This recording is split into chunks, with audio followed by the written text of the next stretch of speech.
mansion so evil, they made it illegal to enter by Mrballen. What's good?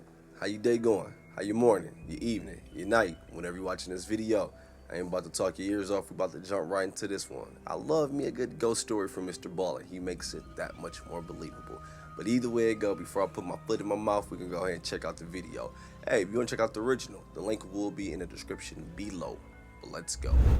The most famous street in arguably the most famous city in the world is Fifth Avenue in New York City. Also known as Millionaire's Row, Fifth Avenue is home to unbelievably wealthy and influential people, along with countless luxury stores and restaurants and museums. But what most people don't know about this incredible street is that it actually has a dark history. Specifically, it used to be home to something so awful, so terrifying, that it literally had to be destroyed.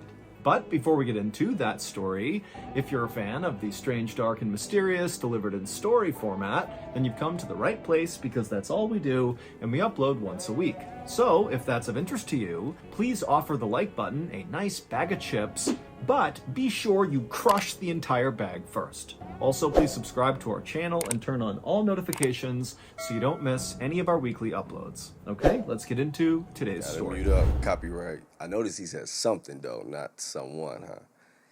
Yes, let it play out. Just after midnight on March 9th, 1947, a man slipped out the front door of his 4-story brownstone mansion on New York City's iconic Fifth Avenue. The man was named Langley Collier. He was 61 years old, and he was a trained engineer. He was a very famous concert pianist, and he was very wealthy. But he didn't dress like he was wealthy. This night, Langley was going for an 8-mile walk to the south to Brooklyn, New York, where he was going to pick up a very specific thing that he needed for his older brother Homer, who was currently laid up in bed on the second floor of the mansion. It was a freezing cold night, and so as Langley walked along the road, he flipped up his collar of his very shabby wool coat that was held together by safety pins. Nowadays, Langley felt like the only time he was safe going outside was at night, because at nighttime he could kind of hide from the prying eyes of his neighbors or police officers or really anyone. It was the one time he could basically be invisible. And so Langley scurried his way down the dimly lit sidewalk, looking left and right constantly to make sure he wasn't being followed. And then finally at 2 a.m., he arrived at his destination in Brooklyn, a very particular set of dumpsters. And right away, Langley got to work. He went in that dumpster and he got the things he was looking for and then put them in his bag, slung it over his shoulder, and then began the long, slow walk back home. Several weeks later, on March 21st, the phone rang inside the police station near where the Collier brothers lived. And so a sergeant picked up the phone, and on the other line was a guy who called himself Charles Smith, and in a very gruff voice, he told the sergeant that there was a dead body in the Collier brothers' mansion. Now, while of course this was a huge tip, the sergeant was skeptical because the police were aware of the fact that there were lots of rumors floating around about the Collier brothers. They were very eccentric. I mean, Langley's going out at night with a bag over his shoulder and going to look at dumpsters in Brooklyn. I mean, they were also kind of reclusive, and the windows outside of their mansion were boarded up with wood and metal. And so people were kind of on edge about the Collier brothers, and periodically, when they heard rumors about them, they would call the police and report it. And so the police were used to getting these rumor calls, going and checking it out, only to discover that they were not true. And so this sergeant said to Charles Smith, well, how do you know there's a dead body inside the mansion? But the caller simply didn't answer and hung up. And so because the sergeant did not necessarily believe this was a credible tip, instead of sending an entire investigative team to the mansion to check out this dead body, he asked a single police officer to, when he had time, make his way over and basically do a wellness check on the Collier brothers. And so later that day, this one lone police officer showed up to the Collier brothers' mansion. He got out of his cruiser and he just stopped and looked at the brownstone mansion. Even though it was every bit a mansion, it was not in good condition. All the windows were boarded up with wood and metal, and the glass behind them was all shattered. There was newspapers coming out of the broken windows, like the I do understand trying to be hidden. I'm wondering if maybe he's just that freaking popular when it comes to being a pianist and he's just really trying to stay incognito. It does seem like he is hidden, and I do get it. Rich people, they really don't dress rich most of the time. But these dudes, the way they live, the way they act, and dressing, I don't know if I'm buying it, man. But hey, let's let it finish. We're only 4 minutes in. Behind them was all shattered. There was newspapers coming out of the broken windows like they had been jammed up against the inside of the windows. There was all this furniture and wooden crates and just junk piled up outside the front of the property. I mean, the place looked kind of dilapidated, and he was shocked that anybody lived in here to begin with. But the Collier family were not normal people. Langley and Homer's dad was a doctor, and he would take home pieces of real people, like parts and organs and that kind of thing, and he would put them in glass jars and put them on display all over the house. Their dad also always canoed to work, which meant walking out of the mansion with a canoe on his shoulder, walking to East River, canoeing his way in his fancy doctor clothes all the way until he got off, and then carrying the canoe to his office building. As for Langley... Hey, they're just different. Some people are different.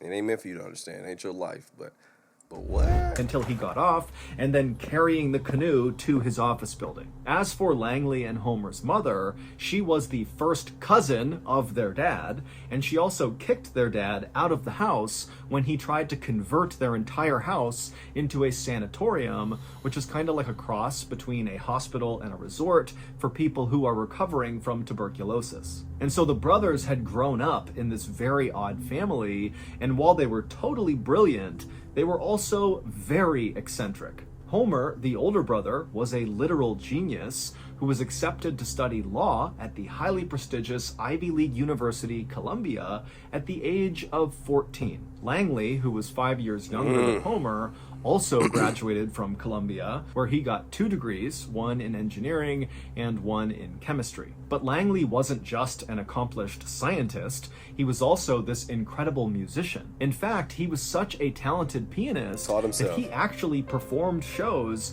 at New York's legendary Carnegie Hall. But despite their incredible achievements and their huge wealth, Homer and Langley never got married. And over time, after the death of their parents, Homer and Langley became more and more reclusive inside of this mansion. And then in 1933, so 14 years before this lone police officer had arrived at the Collier brothers' mansion to investigate a dead body, Homer Collier had had a stroke and went completely blind. He was only 55 at the time, and really he was at the height of his career, but he was forced to quit his law practice. Dang. As for Langley, even though he was very successfully selling pianos and playing these incredible shows at Carnegie Hall, he too had to give up what he was doing and stay home and take care of his brother. Bro. And once this happened, the two brothers basically stayed in the mansion all the time. They basically never left.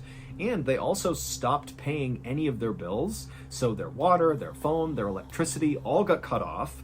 But instead of the brothers paying the bills to get the power back, Langley just went out and bought a Model T car, and he pulled the engine out of the car and built his own generator. And then when they stopped paying their mortgage, eventually the police came to the mansion to evict them. And when Langley came to the door to speak to the officer, he just wrote a check for the entire amount of the... Why do a good amount of the time super duper intelligent people just always seem crazy? I would say to us, but maybe just to me, but I think to us. Why, dog? Maybe we crazy. I don't know. This nigga just built a whole damn generator. And you know how heavy an engine is, dog? Maybe that's why people always think I'm crazy. I don't know, dog. Eventually, the police came to the mansion to evict them, and when Langley came to the door to speak to the officer, he just wrote a check for the entire amount of the mansion, basically paying for it on the spot. He handed the check to the police officer and then told the officer to leave them alone. And so I'd have quit that. Oh, appreciate it, my bad, brother. Let me get up off these people property, dog. Look, sir, law says I'm gonna need... How much? Shit, all right, you have a good day. All right, come on, grow up, for real. Stop playing. Let's get to this video. I think I went back too far. He just wrote a check for the entire amount of the mansion, basically paying for it on the spot. He handed the check to the police officer and then told the officer to leave them alone. And so fast forward back to March 21st, 1947, and this lone police officer, after staring up at this dilapidated mansion, finally walked forward and climbed over all the furniture and junk that was all out front, and he literally climbed his way up the front steps to the front door, where he began pounding on it. But after a while, no one came to the door, and the officer couldn't hear anything inside. Now, because this officer was here to investigate a dead body, no matter how uncredible the claim, the officer knew he really needed to get inside and have a look around. And so he decided he would try to break in the front door. And so after knocking a few more times, just to make sure really no one was there, the officer called out and said, "I'm coming in," and then began pounding with his shoulder against the door, and pretty quickly the door gave way. But it only opened a few inches. And so the officer tried to fit through it, but he was too big, he couldn't fit. But he was able to look into the crack, and he saw there was this huge man-made wall that was basically positioned right inside of the mansion, blocking the front door from opening more than a couple of inches. And so as the officer was thinking about why there would be this wall here, he began to smell this terrible smell coming out of the mansion. And at that point, the officer thought, okay, there could be a dead body in here. I don't know what's going on. And so he called for backup. When backup arrived, the group of officers attempted to smash the front door in together. All 7 of them are ramming against this door, but they could not break down the man-made wall inside. And so ultimately, the police got a ladder and they lined it up on the side of the property, and one of the officers was able to climb up to the second floor, break a window, and climb in that way. And once the police all made their way into the second floor of this mansion, they realized very quickly that the tip Charles Smith had given had been correct. There was a dead body inside of this mansion. It was Homer Collier, the older brother. He was seated in a chair in this alcove on the second floor. He only had on this ragged bathrobe, and he was kind of slouched forward with his head resting on his knee with all these orange peels all around him. The coroner would ultimately determine that Homer likely had been dead for about 10 hours. As for Langley Collier, despite looking around the mansion for him, they couldn't find him. It was like he had just vanished into thin air. And so pretty quickly, the police became suspicious of Langley because they couldn't find him, and they began to think, maybe he had something to do with his brother's death, and that's why he's not here now. In fact, maybe it was Langley who called in the tip as Charles Smith out on the road somewhere after he'd run away. So the police posted an officer at the Collier brothers' mansion. Basically, his job was to stay there in case Langley came back at any time. He could be detained. And then also the police put out a 9-state alarm. Basically, all the states around New York were told to keep an eye out for Langley because he was wanted for questioning in connection to his brother's death. And so as police agencies all across the East Coast searched for Langley, largely in vain, detectives in New York continued to search the Collier brothers' mansion to find clues that might shed some light about where Langley went and what role he might have played in Homer's death. And on April 8th, 1947, so 18 days after Homer was first discovered, the police would finally find that big clue that would break the case wide open. Back on March 21st, when that lone police officer first responded to the Collier brothers' house because of this call about the dead body, and then the officer broke the door in and discovered that man-made wall right behind the door, well, that man-made wall was not constructed out of normal building materials like brick or wood or anything else you might expect a wall to be built out of. Instead, it was built out of things like chairs and beds and a sewing machine and all sorts of just junk. It was trash. And this trash wall started right in front of the inside of the front door, and it extended back towards the interior living space of that floor. Except there really wasn't any living space at all anywhere inside of this mansion. Not the second floor, first, third, fourth, nowhere. Because every surface inside of this mansion was covered wall to wall, floor to ceiling, in trash. Things like 14 broken pianos, an x-ray machine, there was a horse's jawbone, there were 25,000 books, and of course they had all of their father's glass jars that contained all of these human body parts. And over the years, the Collier brothers had apparently begun to think that their neighbors and random passerbys out on the street would someday break into their mansion and steal these treasures from their home. For reference, the Collier brothers did have real treasure in their house. They had tons of cash, they had jewelry, I mean, they had real valuables. But to them, that wasn't the real treasure. The real treasure were the things they pulled out of the dumpsters all around the city. And so that was the stuff they were worried about getting stolen from random people outside. And so they had begun fortifying the inside of this mansion to protect themselves when inevitably these people began breaking in. And so basically the inside of their mansion had not just been turned into a big trash pile, but instead they had created all these sophisticated tunnels through all the trash that was everywhere, and lining these tunnels and all these special alleyways they had built were real booby traps. And it was when the police were inspecting one of these tunnels with booby traps in it that they discovered the big clue that broke the case wide open. Based on that big clue, here is the leading theory about what happened to Homer and Langley Collier. Back on March 9th, 1947, so the night that Langley had snuck out the front door in the middle of the night with his shabby clothes on and headed to Brooklyn, where he went dumpster diving, well, he wasn't just dumpster diving to find new treasures to bring back to the mansion to stuff inside.